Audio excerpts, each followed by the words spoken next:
Hey, what up, guys? It's Coach Duran, and today we're going to talk about 3 common mistakes that beginners make with the lead hook, and sometimes even experienced guys. Normally, those mistakes come when those experienced guys are fatigued. So, do your running, make sure you're doing your conditioning and staying in good shape. So, always be sharp.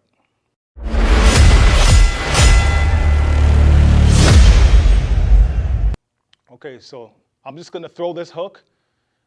And if you really study boxing, or if you know about boxing, you should be able to identify these 3 mistakes I'm throwing with this left hook right now. And if not, it's okay. I'm going to walk you through it and help you perfect your technique.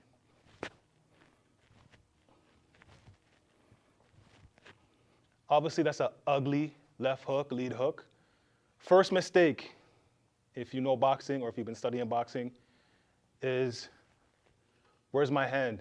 My rear guard is not up. So why is this could be a fatal mistake in boxing?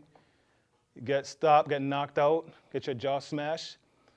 It's because if you got somebody throwing their lead hook at the same time and your guard is down, you're gonna take that left hook. And it's something you should also be looking for against your opponent. If he's throwing that hook, also, your coach or somebody else should be looking so you can throw your hook right around the same time he's throwing.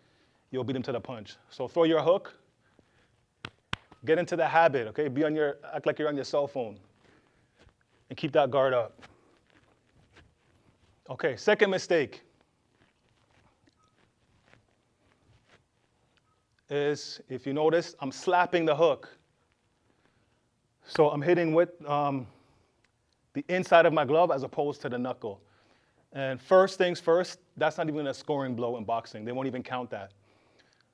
In fact, you can be warned and eventually penalized if you're slapping that left hook. And secondly, you're actually losing power by not turning the knuckle over and turning into the hook. Okay, bending your elbow, turning into the hook with your knuckle. So if you're slapping, you're actually losing a lot of power. So you wasted that hook. So make sure you're turning. Keep the elbow bent, punch through the target. Boom. Turn that knuckle over. Okay, lastly, if you notice my feet, I'm not shifting my weight back. I'm throwing off the lead leg. So even if I got my guard up and I'm turning my hook over, still not much benefit there, not really that good. I can still deliver a powerful blow. But the problem is I can't throw another blow after that. So I can throw a big shot, but then what? I'm off balance. So get into the habit of throwing that hook, shifting your weight back. So from here, now my weight is shifted onto my back leg. I can come back with the cross, uppercut, whatever I want. I can throw combinations. So make sure you're shifting back when you throw that hook. Okay, now let's do it perfectly now.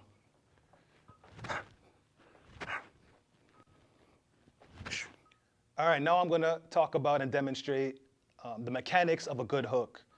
So there's 2 schools of thought. One school says that you can throw the hook with the thumb up, like that. Another school says better, more preferable with the thumb inward, facing you. They say it's better for bone alignment and more power. For me, I don't stress it too much. I recommend you don't stress that. The main thing I want to stress is that you bring that elbow up, you turn the hips and the shoulder, and follow through. That's the main thing. So whether I throw it like this or like this, the main thing is I want to turn the hips, turn the shoulders, bring that elbow up, drive through the target. Squeeze your fist, drive through the target.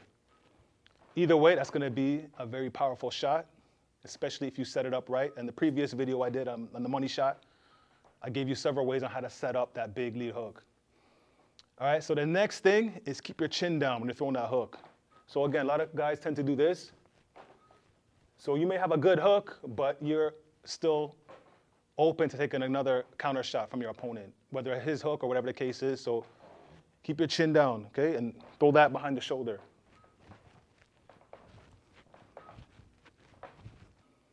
And lastly, try to avoid winding up your hook, meaning, you know what I'm saying? Some guy's gonna drop all the way back here and then throw the hook. You will see some pros do stuff like that, but trust me, it's by design. They're gonna throw other punches first to kind of mess you up, change levels, change directions, throw a jab, whatever. So when that hook is coming, they already know it's a good chance they're gonna land it because they've already set it up. But in general, you don't want to be throwing your hook like that. You don't want to wind it up. Okay?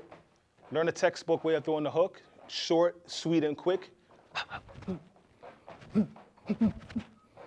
Fast, sharp, snappy. When you learn a little bit of boxing IQ and how to set up that big hook, then you can open it up a little bit wider. Okay? You got to know what you're doing. You got to know your range, your distance, and those sort of things. But that comes with boxing IQ. Right now, we're just talking about the mechanics of the punch.